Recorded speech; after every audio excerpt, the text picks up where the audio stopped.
Shradhanah Purusha Dharmasyasya Parantapa Aprapyamang Nivartante Mrityu Sangsara Vartmani. Those who are not faithful in this devotional service cannot attain me, O conqueror of enemies. Therefore they return to the path of birth and death in this material world. Purport: the faithless cannot accomplish this process of devotional service. That is the purport of this verse. Faith is created by association with devotees. Unfortunate people, even after hearing all the evidence of Vedic literature from great personalities, still have no faith in God. They are hesitant and cannot stay fixed in the devotional service of the Lord. Thus, faith is a most important factor for progress in Krishna consciousness.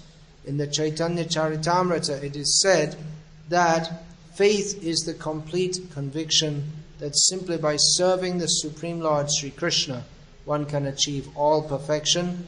That is called real faith, as stated in the Srimad Bhagavatam, Yatha Taroramula Nishechanena Tripyanti Tat Skandha Bhujo Pashakhaha Pranopaharachcha Yatendriyanam Tathaiva Sarvahanam Achyuteja. By giving water to the root of a tree, one satisfies its branches, twigs, and leaves, and by supplying food to the stomach, one satisfies all the senses of the body. Similarly, by engaging in the transcendental service of the Supreme Lord, one automatically satisfies all the demigods and all other living entities. Therefore, after reading Bhagavad Gita, one should promptly come to the conclusion of Bhagavad Gita. One should give up all other engagements and adopt the service of the Supreme Lord Krishna, the personality of Godhead. If one is convinced of this philosophy of life, that is faith. Now, the development of that faith is the process of Krishna consciousness. There are 3 divisions of Krishna conscious men. In the 3rd class are those who have no faith. Even if they are officially engaged in devotional service, they cannot achieve the highest perfectional stage. Most probably they will slip after some time. They may become engaged, but because they haven't complete conviction and faith, it is very difficult for them to continue in Krishna consciousness. We have practical experience in discharging our missionary activity that some people come and apply themselves to Krishna consciousness with some hidden motive, and as soon as they are economically a little well situated, they give up this process and take to their old ways again. It is only by faith that one can advance in Krishna consciousness.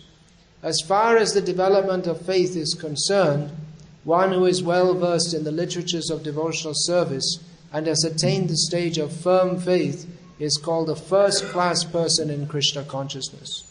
And in the 2nd class are those who are not very advanced in understanding the devotional scriptures, but who automatically have firm faith that Krishna bhakti or service to Krishna is the best course, and so in good faith have taken it up.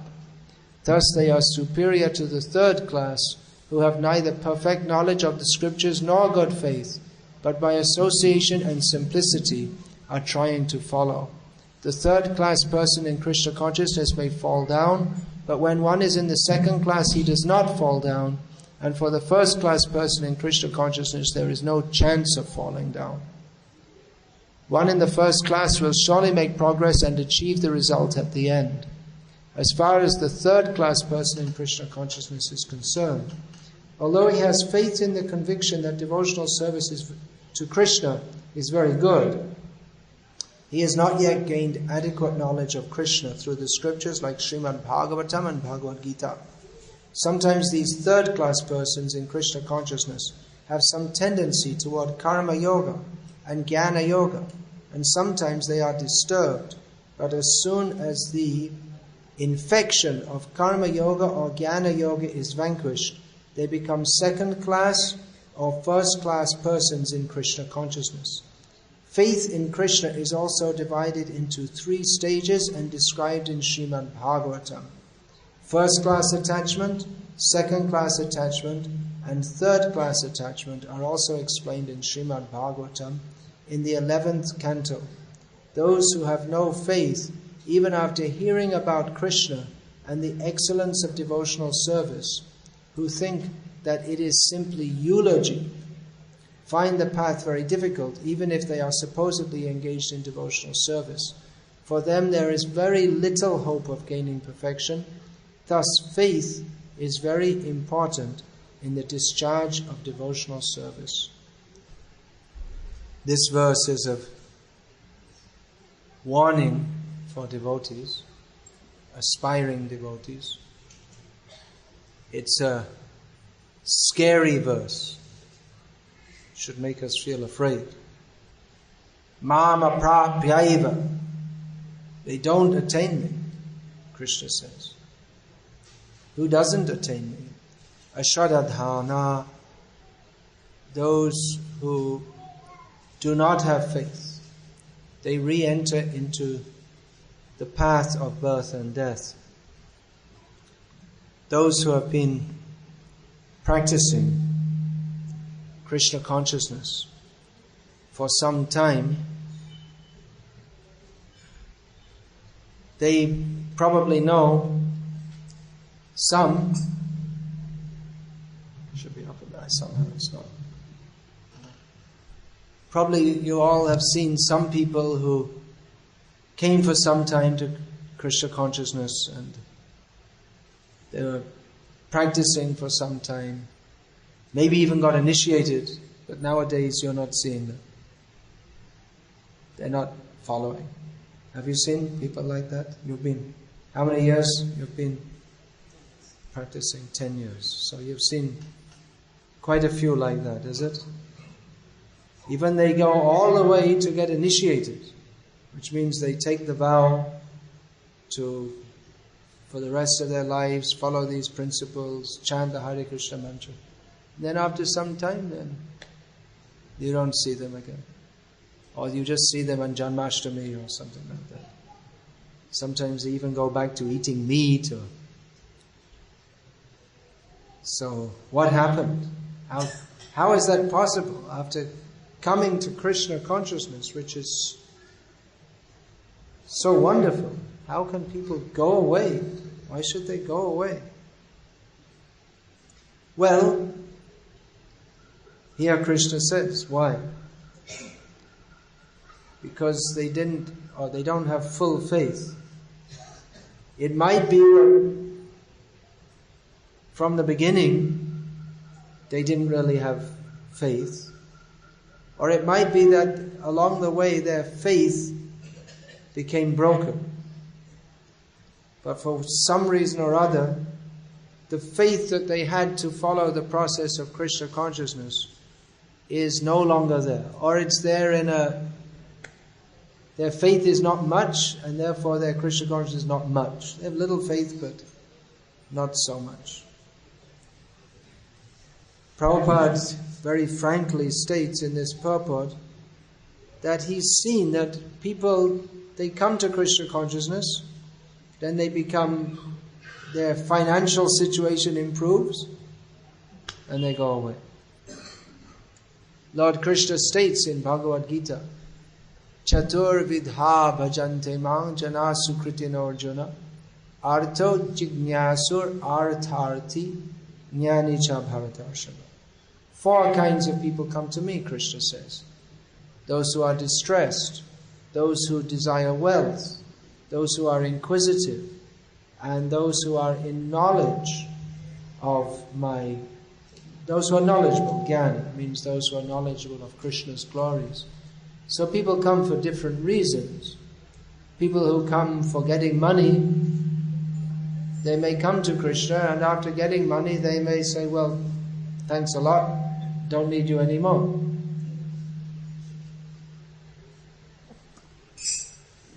So what does it mean? They have faith in Krishna. To come to Krishna means to have faith in Krishna. But the faith, those who go away, it means that their faith was probably on the wrong premise, on the wrong grounds. People come to Krishna because artho jignasu artati. Well, there are two, within these four, we can divide into two groups. The artha, those who are distressed, and artharti, those who want money. So they directly want some material benefit. One wants relief from material distress by the grace of Krishna, and the other wants money. And then in another group, jignasa, they're curious, they're intellectually curious, and jnani, they have knowledge of Krishna's opulence. So people who come for some material benefit, they have faith that Krishna can fulfill my material desires. But that's not a very good platform to come to Krishna consciousness. That means that instead of approaching Krishna with love, one is approaching him in a materialistic way. Just like you might approach the chief minister or some politician. We think they're powerful, they can give me some material benefit, so let me approach them and I'll get some material benefit from them. So this kind of approach to Krishna, such a person is referred to in the Srimad Bhagavatam as sabhakta prakrita smitaha, materialistic. A devotee, but not really devotee because they're materialistic. But they have faith. And so they take up Krishna consciousness. So they're performing the same activities practically as pure devotees. Chanting the names of the Lord, attending the temple. They may be more enthusiastic than other devotees because they have faith. Oh, if I worship Krishna, I'll get lots of money. So okay, I'll be up early in the morning and chanting a lot and doing a lot of service. So they appear to be like pure devotees. But their motive is something different.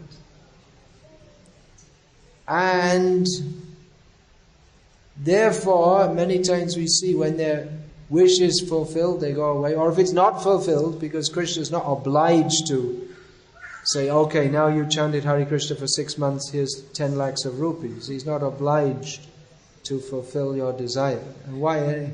If you're going to approach Krishna for 10 lakhs, why 10 lakhs? Ask for at least 100 crores. Because for Krishna, 10 lakhs or 100 crores, it's no difference anyway. Because it's all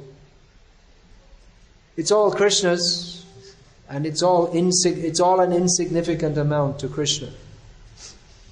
1,000 crores to Krishna, what is that to Krishna? He's the owner of multi-universes. So if you're going to worship Krishna for money, then you might as well worship for 1,000 crores. Why for 10 lakhs? Why be small time? These ladies want to come in and sit down? Do you want Tamil translation is going on, if you want translation? But 10 lakhs or 1,000 crores, it's all material. It's not the real gift that Krishna has to give us. We see there are so many examples. This Sridhar, he was the devotee of Chaitanya Mahaprabhu, very poor in money, but very rich in bhakti. So once Chaitanya Mahaprabhu was showing his opulences as the Supreme Lord to all his devotees.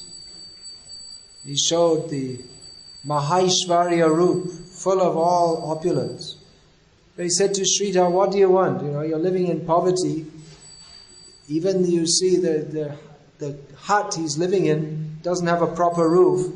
So what do you want? I can give you what. He said, I just want bhakti at your lotus feet, birth after birth. I don't want anything material. So that treasure The treasure of bhakti, that is far more than anything material. Tyaktva turnam ashesha mandalapati shrining sada tuchavat bhutva dina ganesha ko karunaya kopina kantashrito gopi bhava rasamrita abdila hari kalola magno muhur vande rupa sanatano raghuyago Sri Jiva Gopalako. Rup and Sanatan and the other Goswamis, they were very rich. When Rup Goswami, he resigned from the government service, he took one whole boat full of gold. That's what the money, that was his savings. How much savings do you have in your savings account? 1 lakh, 1.5 lakhs, 2 lakhs. He had a whole boat full of gold.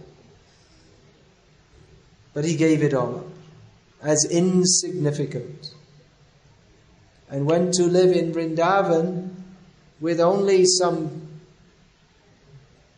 broken quilt, some patchwork quilt, and kopin, loincloth.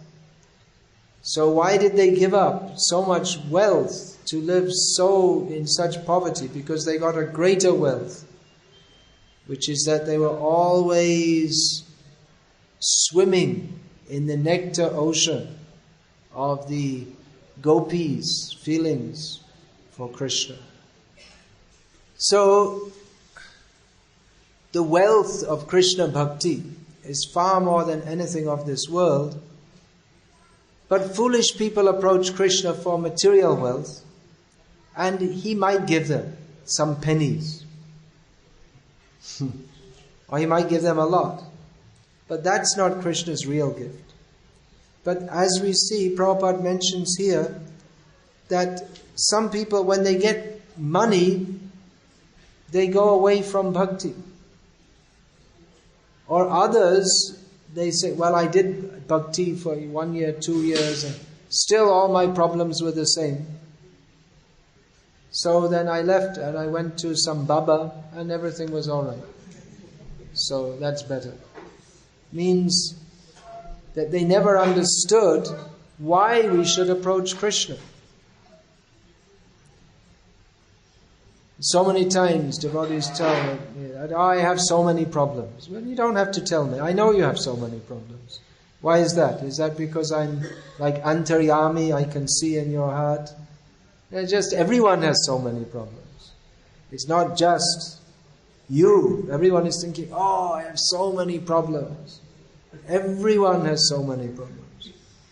And however many problems you have, you can be sure that there are plenty of other people with plenty more problems than you. So you have many problems, then you come to a sadhu and I have so many problems, please help me to solve them. But that's the nature of this material world. Even if by sadhu's blessings you get free of problems, then more blessings, more problems will come. Because that's the material world. It's foolishness to think that we will get free from all problems while living in this material world. It's not only foolish, it's practically demoniac to think that we shall enjoy this material world without surrendering to Krishna. So if we have many problems, very good. You have problems? Good. Now consider why. Why do you have problems? Because you, sir, are a rascal. You came to this material world, not only you, me too, and all of us. We came to this material world to forget Krishna, therefore we're suffering in this material world.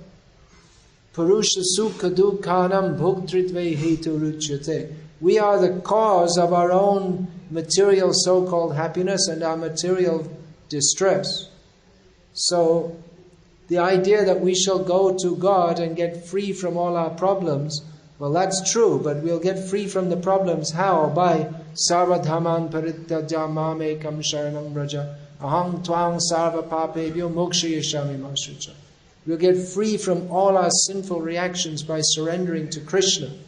And even that doesn't mean that all the problems will solve. That means that as long as we're in this world, there will be difficulties. But by surrendering to Krishna, we get free from birth and death. We get free from the mentality of being an enjoyer separately from Krishna, that is our problem. We say we have so many problems. Actually, we don't have so many problems. We only have one problem, and that's that we're not surrendered to Krishna. Or if you want to make it two problems, then we can say that we're not surrendered to Krishna, but we don't even recognize that our problem is that we're not surrendered to Krishna. And these 1 + 1 problem expands into unlimited problems. But we don't recognize what the real problem is. And we're thinking that Krishna, we'll approach Krishna and he will solve all these other problems, but we don't want to solve the basic problem, is that we're envious of Krishna. So we're asking Krishna by asking Krishna to solve all our problems without desiring to surrender to him. It's like, you have lung cancer and you go to the doctor and say, cure my lung cancer and I'll go on smoking. We have to stop smoking. The cause is the smoking. And you want to get free from the lung cancer and go on smoking. Is it possible? The cause has to be seen. You want to ask Krishna to help you. It's like going to the chief of police and saying that, help me don't put me in prison, but I'll do the crime. It's like trying to bribe the police. Their job is to catch you. But you bribe them, and then you think, of course you can do that in this material world. That the biggest criminals and the police, they're hand in hand. Not only in India, in other countries also. They say there's a major drug problem all over the world, and the American police, they're so stupid, they can't catch all the same people are selling drugs for years and years and they can't catch them. They have space satellites they can read the coin, what's written on the coin on the street 5,000 miles away from America, and they can't find tons and tons of cocaine coming into America. So I'm just asking the question. I'm doubtful if they're serious to stop this. So in this world you can pay off the police and go on with your crime. So we might think Krishna is something like this, that you solve all my problems and I'll go on sinning. I'll go on forgetting. We'll make him a partner in our crime. That you make all facilities for me to enjoy this material world, and I'll do some superficial worship of you, and I won't surrender to you, and I'll be happy. But Krishna has set up this material world to punish us. That is his kindness. We say, God should be kind to me. I'm suffering so much. I've got this disease and that disease and debts and so many things. And why isn't God kind to me? He is kind. That is his kindness. I have so many problems. Oh, you're very fortunate. Now you should consider why you have so many problems. We have so many problems because we're not Krishna conscious. So then people take to Krishna consciousness and think, this is a process to get free from the problems, but they don't want to make the core change of heart that I have to surrender to Krishna and recognize that He is the Supreme Lord and I am His servant. But instead we want to enjoy this material world separately from Him, and therefore, even if we superficially take up bhakti, because we never really entered into bhakti, we never had faith, we were never convinced that we are meant to surrender to Krishna. Therefore, all our chanting and service and enthusiasm, it's not really bhakti. It's a means to try to bribe Krishna to fulfilling our desire. The same thing, you see, someone may have a lot of guru bhakti, because they're thinking, well, Guru has a lot of power. He's doing so much tapasya, so let me get some blessing from him to fulfill my material desires. So we have to see who's serious in Krishna consciousness over the years. It's not just in the beginning, someone may be very enthusiastic, but we have to see if they maintain that. Why are they enthusiastic? What is their motive? Our motive, this point Prabhupada is making in the purport, our motive, that is essential in devotional service, that we see our motive is pure. Our motive is to satisfy Krishna. Now in the beginning it's not pure, mostly because arto, jignasur, artarti, those who are desirous of money or becoming free from material distress,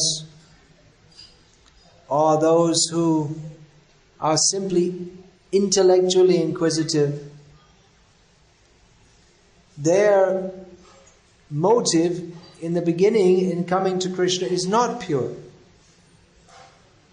But that should change, as Prabhupada mentions here. Faith develops by association with devotees. Now, devotee, what is the meaning of this term? We see people talk about the Ayappa devotees. At Udupi, there's a sign that the Madhva Sarovar in front of the Krishna Matam, that Ayappa devotees should not bath in this pond. But what does it mean? Devotee means devoted, and devotion means not just a show, but actually one accepts that person as the master unconditionally. So that is only possible in relationship with Krishna. There's no Shuddha Bhakti in relationship with others. Sometimes people ask, well, we see some people, they're Shuddha Bhaktas of Shiva. They have that attitude towards Shiva, that they just want to serve without any reward. There's maybe some school of Shaivism like that, but it's not possible because it's misplaced in relationship with Shiva, because he is not the object of acceptance of unmotivated bhakti. He is not Param Brahma, Param Dhamma, Pavitram, Paramam Bhavam. He is not the Supreme Lord.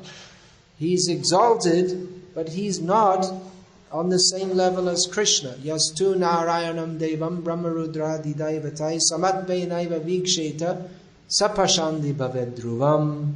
One who thinks even Shiva or Brahma to be on the same level as Narayana is a Pashandi, an atheist. So even if one is superficially cultivating such an attitude, it is not possible to have pure, unmotivated bhakti for Shiva or for anyone else, because bhakti is meant for Krishna. And one can have bhakti for Shiva, seeing him as a devotee of Krishna, but that's only a part of Krishna bhakti. There's no such thing as Shiva bhakti independent of Krishna bhakti. There is no bhakti independent of Krishna bhakti, because Krishna is the only actual object of bhajan, of worship. So, by associating with devotees, one should come to understand this. If one is enthusiastic to serve Krishna, that is very good. This temple is being constructed here with donations mostly from materialistic people who think that by offering some money for building a temple, I will get some materialistic pious result. People have that charitable attitude. We have to encourage it also. They mostly don't come offering themselves. We have to encourage that. But they have that pious attitude because they think that, well, in doing business, I may be doing so many things which are not pious. Business means, especially in the modern age, there has to be cheating, lying, so many things. So let me be freed from that reaction by giving some donation for building the temple. Or they think that by giving this donation, then God will protect me and my family and my business. And like this, they desire some pious result. But the devotees, they should give their association to pious people by informing them that yes, it's good that you donate to the temple, but you should understand that there is a higher platform than that of punya, the platform of surrender to Krishna. This is the purpose of building this temple. There are already so many temples. This temple is not meant to be another business venture in which you build a temple, the people come, they give money, and the priests live very happily. They have enough income. It's not meant for that. This temple is meant for preaching dukkhalayam shashvatam. This material world is miserable. Therefore, in our own real self-interest is sarvadhamam parittajya mamekam sharanam raja. To surrender wholly, solely, exclusively, without any reservations at the lotus feet of Lord Sri Krishna. Giving up all other so-called religions and so many other motivations. So a pious person may come to Krishna Bhakti. He will come with some material objective, but by associating with devotees, he should become purified. And actually, one should take initiation really only if he has this understanding that I'm doing this not for any material benefit, but I'm doing it for the sake of surrendering to Krishna. This Diksha, actually at the time of Diksha, one starts to apply tilak. That's the traditional system. So that one is stamped like an animal. An animal has the stamp. You belong to this master. So the tilak is stamped. Now this is the foot of Vishnu. That's representative. That now we are the slave of Vishnu. We have subordination, sharanagati. We're on the path of sharanagati, full surrender to Krishna. So that should be understood. If one is still thinking that I'm doing this for some material motive, then such a person, even if they're chanting 16 rounds of the Maha Mantra and 4 regulative principles, they're not really fit to be initiated. Because divyam jnanam yato dadyat purvapapasya sankshayam. Diksha means the process by which one attains spiritual knowledge and subsequently becomes free from all sinful reactions. But if one is cultivating material desires, that means he's cultivating the propensity for making more sinful reactions. So one should be convinced that there should be arati. You shouldn't speak anymore. All right. You want the arati, so you can go and put the collection plate and get some more collection. Hearing, if people hear, mostly people think they'll get more benefit by seeing the arati. They'll get more benefit by hearing. So, you can do the arati, but the hearing should go on. Even if they don't see the arati, if they hear, that will be more beneficial. Until you understand that, you're not fit to be initiated. Just exactly what I'm talking. Divyam jnanam. One should attain spiritual knowledge. Whereas the neophyte devotee thinks, I will watch the arati. And hearing all this, they also think, yes, I'll sit and I'll listen. And why listen? Because I'll get some benefit. Then God will help me. It's a pious activity. But listening, actually listening, that it should vidyate hridaya grantihi, it should cut the knot of the heart, that they're not interested in. Therefore it doesn't cut. They don't hear. It's all very superficial. One should be initiated when one comes to the standard of Shravana Dasha. One is fit for hearing. Unless one is fit for hearing, then he's not fit to be initiated, because initiation means you hear from the Guru. And the Guru speaks, Vidyate hridaya grantihi, chidyante sarva sangshayaha, to cut the knot of material attachments on the heart and clear all doubts. So, that has to be seen. What is our motivation? Otherwise, we see sometimes devotees, they're very enthusiastic because they have faith that Krishna will help me in my material life. There are so many examples. This cheating, they take Krishna consciousness as another kind of cheating. They can employ Krishna as their servant so that they can go on with their business of enjoying this material world. That is called cheating religion.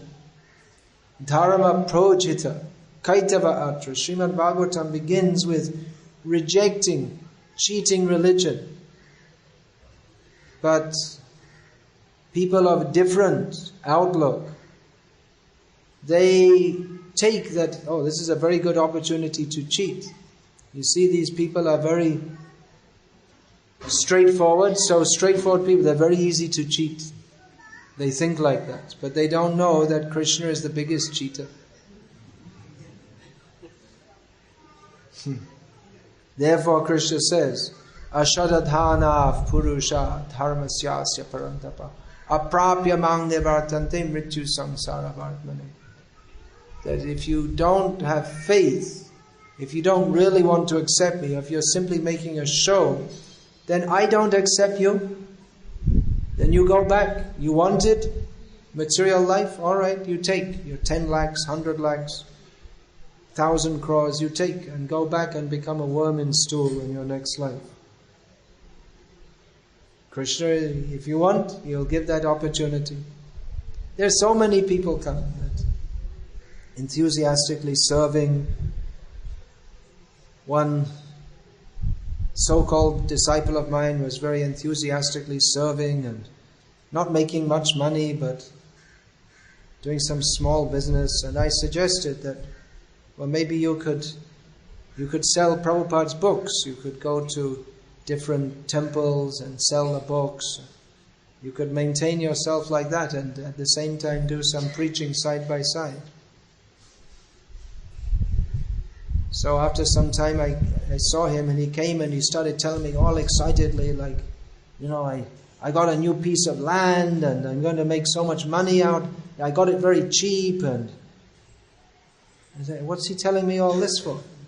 You know, does he think because I gave him some suggestion how he could do business by selling Prabhupada's books, he thinks I think that my motive was to make him a rich businessman. And then he said, I got this plot of land. I said, what for? And then he started thinking, whoops, wait a minute. Oh, for a temple. So I said, okay, so give it in ISKCON's name. How many rounds are you chanting? Not 60. So he thought I would be enthusiastic. He was very enthusiastic. I'm making lots of money. And I bought some land. But where? Should I be I'm supposed to be enthusiastic about that?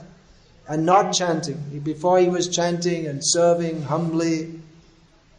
Now his enthusiasm for that is gone. He's become very enthusiastic. I found some way to make some money. I asked, how are you making so much money? By preaching. What kind of preaching? Selling rudrakshas. This preaching? Oh, and Bhagavad Gita's also. So cheating mentality. But will he cheat Krishna? Or someone comes and he's got a girlfriend, never mind his wife, but she's becoming a devotee. Rascal.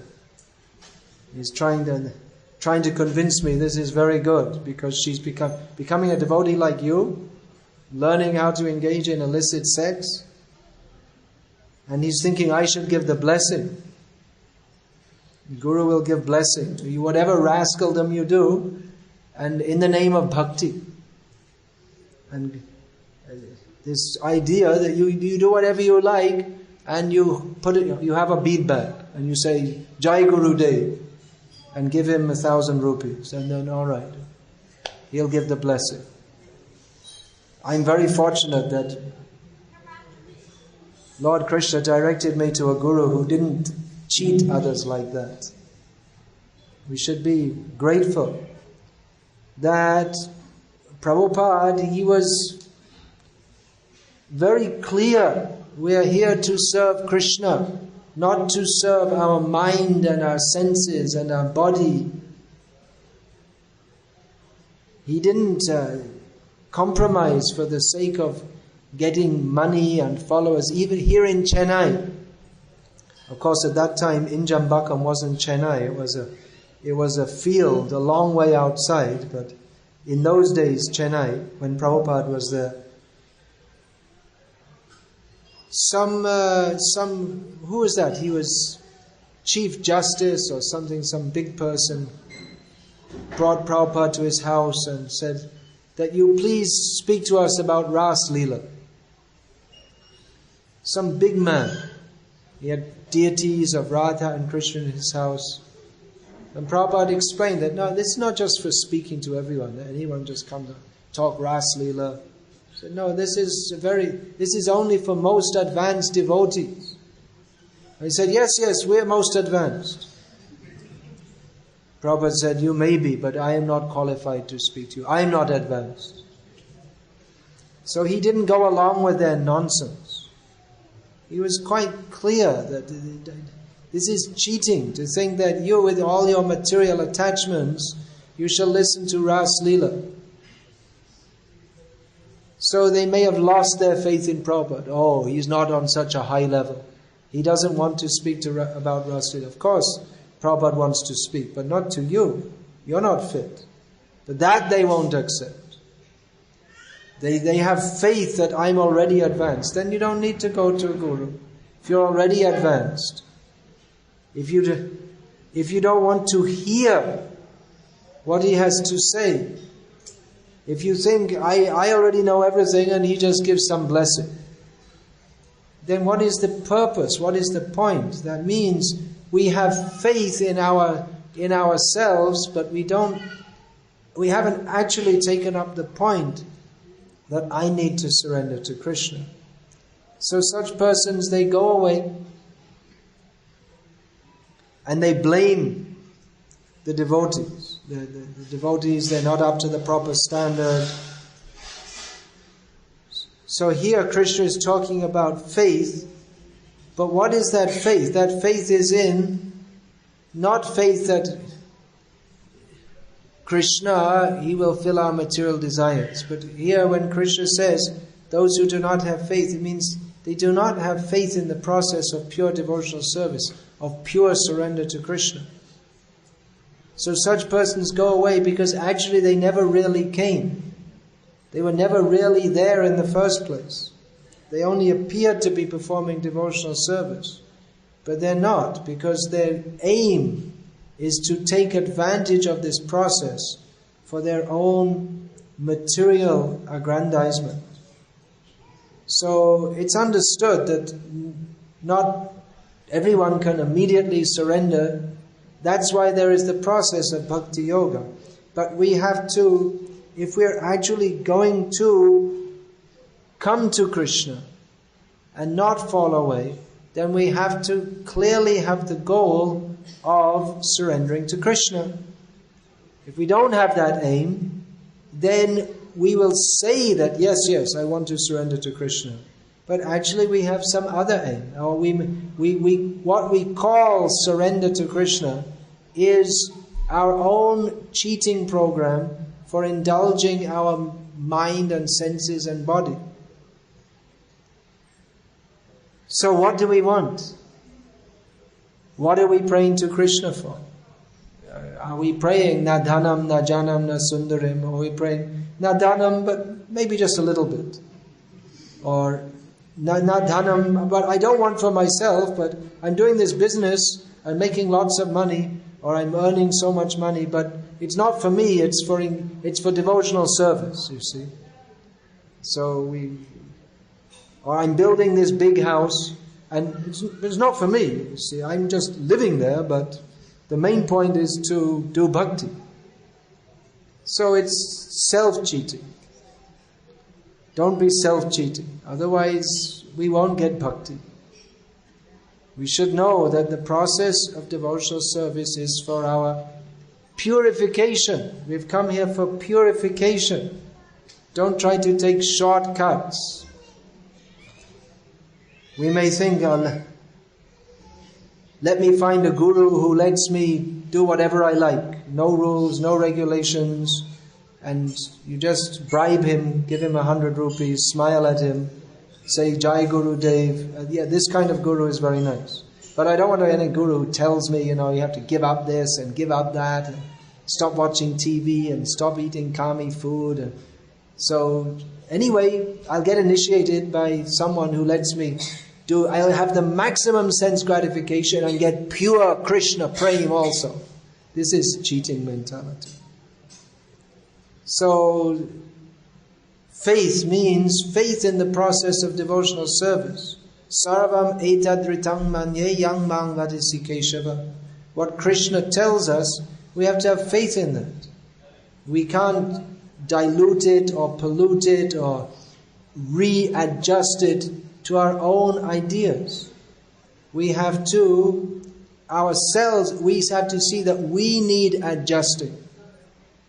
There's something wrong with us. We need to take up the instructions of Guru, Sadhu, Shastra.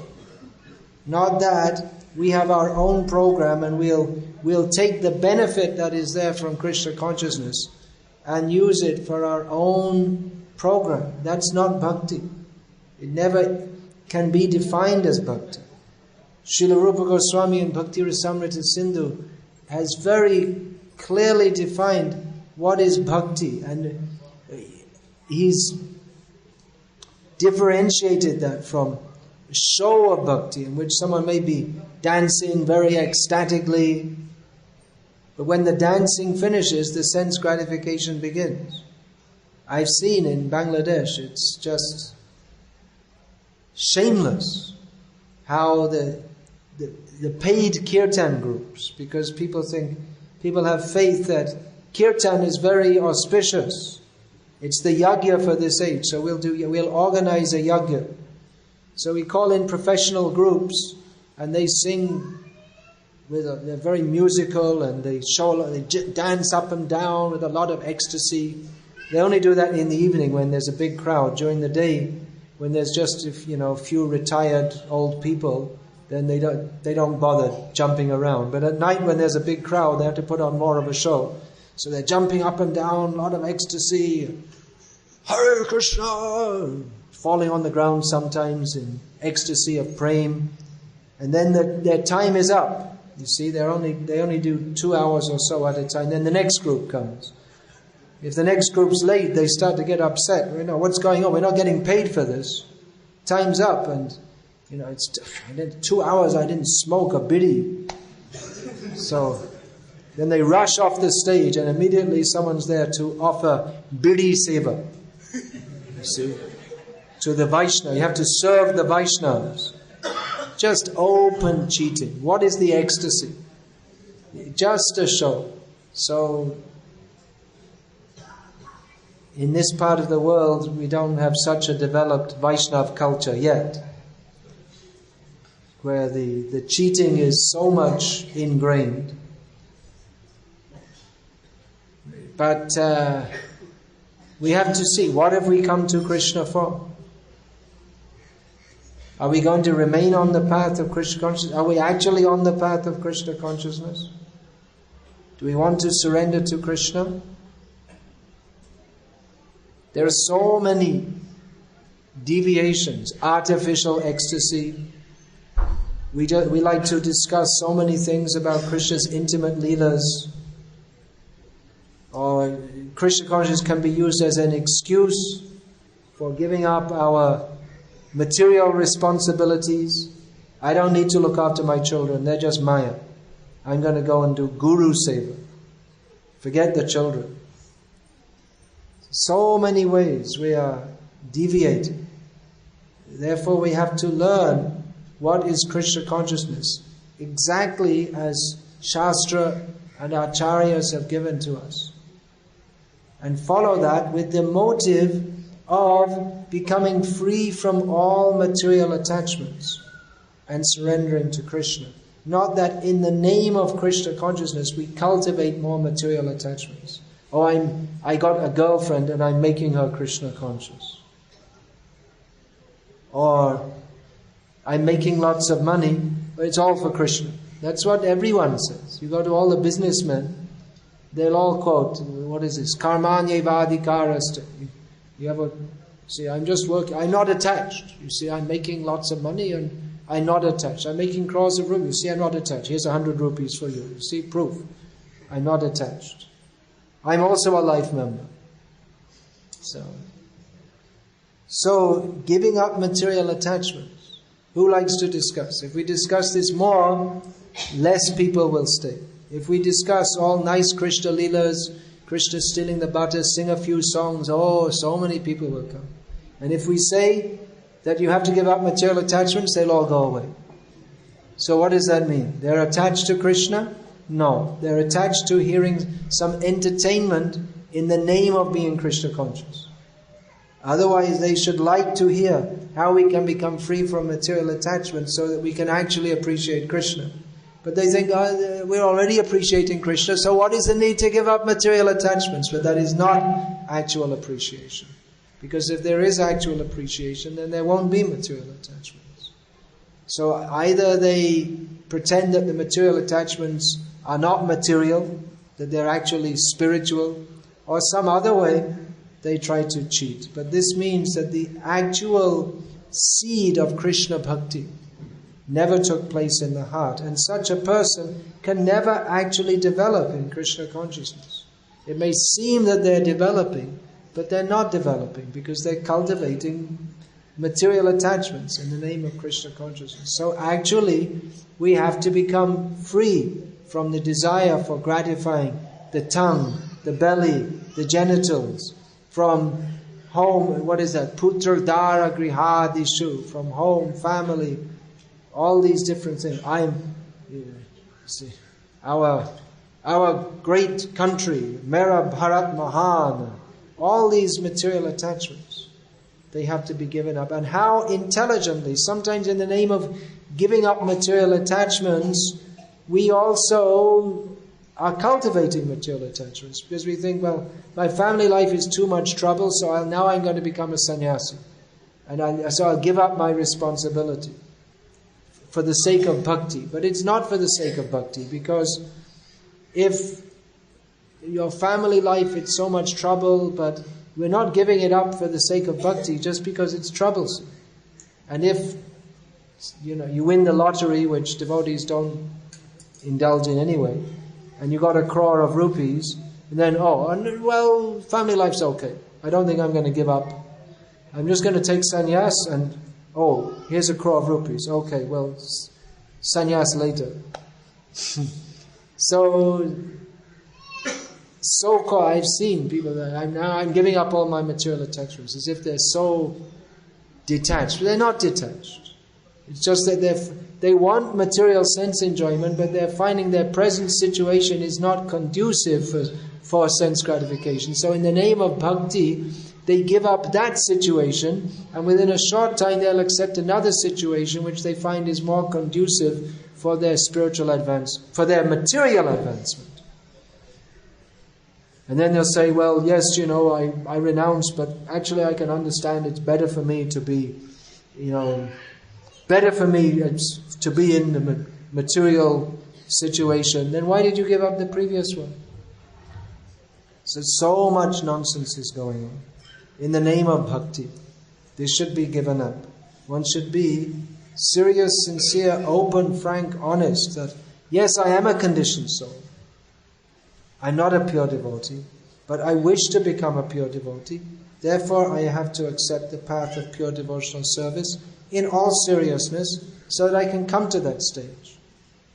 But if we're thinking that, yes, well, I'll be a pure devotee and I'll be a great material success also, and for preaching, you see, I'll become a great doctor and a great scientist and a great businessman, and all for the sake of preaching. But if you're cultivating the desire to become a great doctor, then you have to give your life to becoming you can't become a part-time great doctor. Great doctor means he's 18 hours a day, every day. You have to, if you want to be great anything in this material world, of course anyone who wants to be great is simply a great fool anyway. But you have to dedicate yourself. You can't become a successful businessman as a part-time job. So you want to become a success in your company, then you have to work hard and put in overtime. Then where's the time for bhakti? And you may say, well, people will be attracted when they see that I am also a devotee and a material success. But where's your devotion? Simply you go to the temple once a week, and on the way to work, in between talking on your cell phone and driving, you click a few, click, Hare Krishna, and then you talk on your cell. And that's bhakti? Then where's the bhakti? You have to have time. To cultivate bhakti requires time. If you give all your time to becoming a so-called material success, then you don't have time for bhakti. So people will criticize, oh, this movement is spoiling our chances of material success. Yes, quite likely. Very good. Don't try to be a material success. So then you'll have to find a guru who says, yes, be a material success. You go get cheated. But if you want bhakti, then you have to spend time. You have to chant Hare Krishna 16 rounds. It takes time. You can't finish it in 53.2 minutes. It takes more time. You have to spend time reading Prabhupada's books. You have to spend time studying Shastra. You have to spend time doing service. So if you want to be a material success, then you won't have time for bhakti. That's a fact. So what's the point anyway? What is the use of being a so-called material success? Being successful in the eyes of foolish people who judge success in terms of money, position, material qualifications. What is the use? In the beginning of bhakti, one should understand that this is simply foolishness. If we don't understand this, then what are we doing? We're quoting Bhagavad Gita shlokas, we don't understand a single word. If we don't understand Dukhalayama Shashvatam, and we're thinking, yes, I'll be happy in this material world. Where is the happiness? We don't understand. We don't accept. Sarvam etad ritam manye yang mang vadasi keshava. We don't accept what Krishna says. We take it as a means to get some peace of mind while we go on with our program for improving ourselves materially. Just like you see, like there's all this art of, what is that? Art of something. And all this, they're all teaching that you be a material success and you do a little yoga and chant some mantras and keep the picture of this fellow with the beard on your fridge and give him 2,000 rupees for going to some seminar and make him rich. And you see, you be a material success and this art of something or other, and you get freedom from stress and all this. All cheating. Krishna consciousness is not meant to be another kind of cheating in which you go on with becoming a foolish idea of becoming a material success and getting some relief from the distress which comes from trying to be a material success by chanting Hare Krishna. It's not meant for that. It's not meant to be a palliative for for the distress incurred by increasing our material foolishness. It's meant to be for becoming free from foolishness. And there are many people who say, don't listen to that. That's foolishness. Be happy in this material world and chant Hare Krishna. Then later, you see later, it's alright. What Maharaj said is very true, but later, you see, when you're 97 years old, then you take it up like that. You see, he's a sannyasi, he doesn't understand all these grihastas, you see. So he's not very understanding. Understanding means you should understand what Krishna says, not what someone who has some other program apart from Krishna. We all have different programs. If we have the program that Krishna has given us, then we can go to Krishna. If we have some other program, then aprapya mam nivartante mrityu samsara vatmane. Then we don't go to Krishna. It's quite clear. So what do we want? Sometimes you say, who wants Krishna Prem? Everyone, Haribol! And if you say, who wants to give up eating chocolates? No one says, Haribol! And you're going to get Krishna Prem by indulging in sense gratification? This is simply nonsense. We'll go on with all our material attachments and watching TV and eating karmi for everything and Haribol! Prem! Don't cheat ourselves. Let's see what is the process. That we have to chant Hare Krishna, give up material attachments, and take the mercy of Chaitanya Mahaprabhu by which Krishna Prem is attained by following the process as given in Bhakti Rasamrita Sindhu, given by the Acharyas. Otherwise, you can talk Prem, Prem, Prem, Prem, Prem, and there'll never be Prem unless we follow the standard process meant for overcoming material attachments and giving up sense gratification. Is there any question, please? No question. Time for arati. All right, have arati. The deity is better because he doesn't speak. Yeah. Mike, give the mic. We haven't. All right, speak, and I'll repeat the question.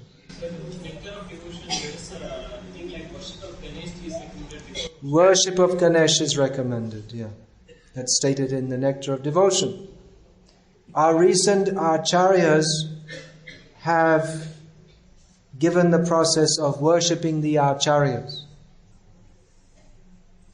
to become free from obstacles in the path of bhakti. Actually, Ganesh is worshipped for overcoming material obstacles, which may also occur in bhakti. There may be some material obstacles to the just like in procuring ingredients or for arati or for overcoming inauspiciousness. But for overcoming the real obstacles to our bhakti, which is our kam, krodh, lobh, moha, mada, matsarya, then we have to worship the acharyas. And by worshipping the acharyas, then worship of the demigods is included, because the position of the demigods is not on the level of that of the acharyas. All right, please have the arati.